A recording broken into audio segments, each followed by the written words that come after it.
quick recap on what we're actually doing. We are building this 1974 Super that was picked up by the Club Scoot jockeys and is being turned into the raffle bike for Amerivespa 2019.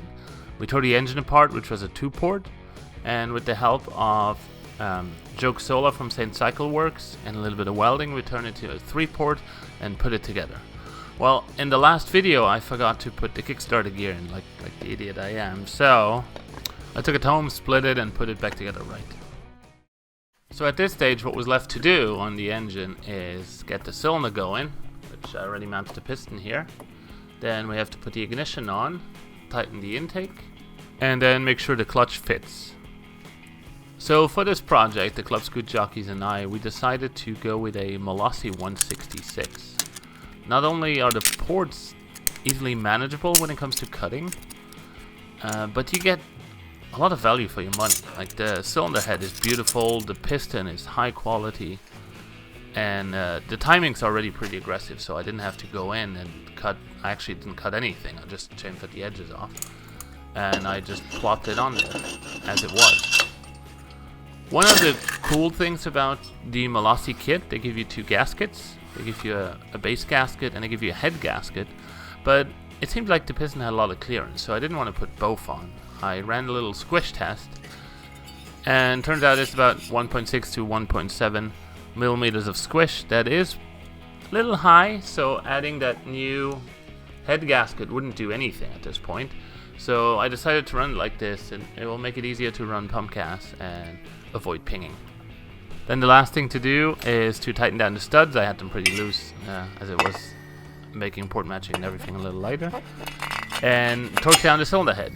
And with that, the power plant of the engine was done.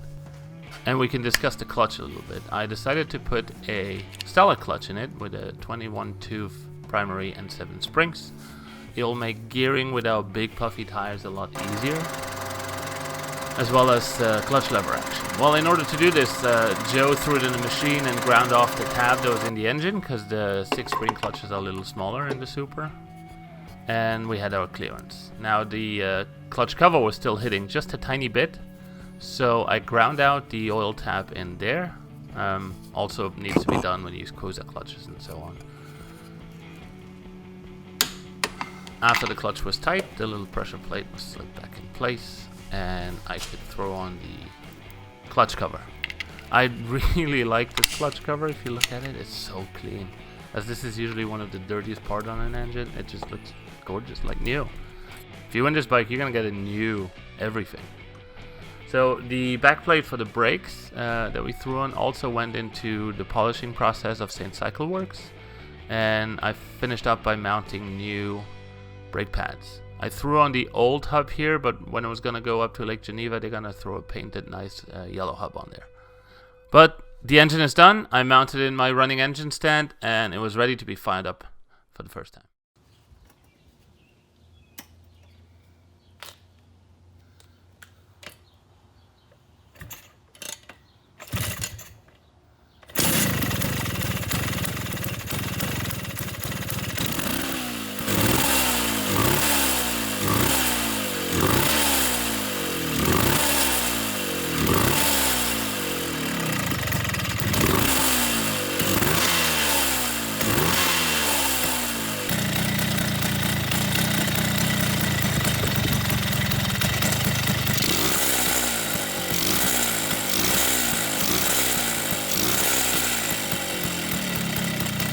So with the engine running, I did another trip to Lake Geneva, where we hung the engine into this beautiful frame. The Club Scoot jockeys did a full repaint of the old 74 Super. The only thing that it really still has in common is the yellow paint. It was at this moment where I think we realized we were about to build something awesome. Because the SIP vape ignition is full DC, and because our Super is a US model with turn signals, there is no wiring harness. So we had to make a custom wiring harness that fit the DC needs of this build. We even had to go so far as butcher the horn button a little bit, so it went from AC to DC. But everything worked out great. The wiring, even though in the video it doesn't look clean, we cleaned it up, wrapped it together, and everything works perfectly now. It was at this point that I left the Club Scoot jockeys to finish up the build, and they just recently sent me footage of the bike being ready.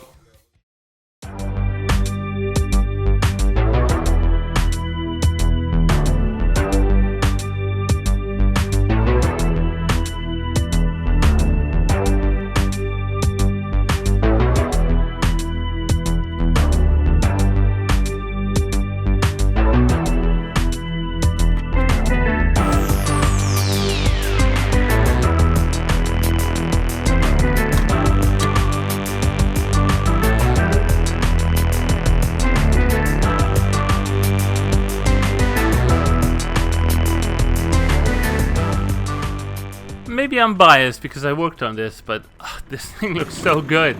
It fires up pretty well, although it's still a bit smoky, as we haven't really jetted it yet. I'm gonna jet it when I get up there tomorrow. But with the Bucks exhaust and the whole 166 3-port thing, it has some nice low-end grunt. And once it will be revving out, it'll be ripping around Lake Geneva, and you can come check it out and maybe rip around too. It does go pretty quick for a super. Some folks from the club Scoot Jockeys had the pleasure of riding it around a little bit, and first-hand account tell me that no one wanted to get off. Especially the 4.0 tires make it handle real well. So I encourage you to come to Amerivespa, buy some raffle tickets, and possibly you can take this home. See you then. Before you head out to Amerivespa, check out Midwest Action Cycles. They provided lots of parts for this project to the Club Scoot Jockeys. Of course, don't forget to check out Joe at SaintsCycleWorks. His knowledge and machinery made this quite an exciting project. And then I also want to give a shout out to Cheeky Seats, who made a great pair of saddle and buddy seats for the Super with some nice yellow and black stitching in them. And then lastly, that's good a thing. We are going to be at Amerivespa. We're going to have a little stand, sell some t-shirts. If you want to come support us, I'd love if you take one. And don't forget to comment, subscribe, all that good stuff. But also don't forget to come and talk to us and hang out. I'll see you then. See you in Lake Geneva. I got to get ready. I got to pack my car and head out of here. See you tomorrow.